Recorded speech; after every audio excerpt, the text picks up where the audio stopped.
ভরাশঙ্খ খাল, শিকলবাহা ভরাশঙ্খ খাল hydraulic elevated dam HED উপপ্রকল্প বাস্তবায়িত হয়।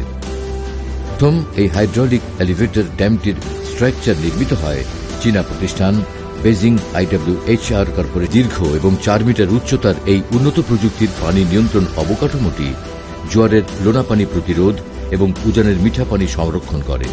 পরিবেশ বান্ধব এই ড্যামটিতে নির্মিত 5টি গেট কম্পিউটারাইজড কন্ট্রোল প্যানেলের মাধ্যমে অল্প সময়ে খুব সহজেই অপারেট করা হয়।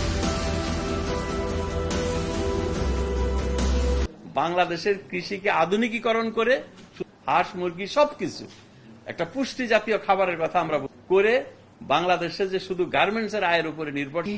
বাংলাদেশের প্রথম এবং একমাত্র হাইড্রোলিক এলিভেটেড ড্যাম। এই হাইড্রোলিক এলিভেটেড ড্যামের মাধ্যমে 5 মিনিটের মধ্যে একটি যত বড়ই নদী বা খাল হোক না কেন দ্রুত পানি ব্যবস্থাকে নিয়ন্ত্রণ করা যায়। যে এই ধরনের ব্রাত বাংলাদেশে প্রথম হচ্ছে এবং এটি আমরা পাইলট হিসাবে এখানে করছি। এটি যদি ভালো কাজ করে বাংলাদেশে আমরা আরো অনেক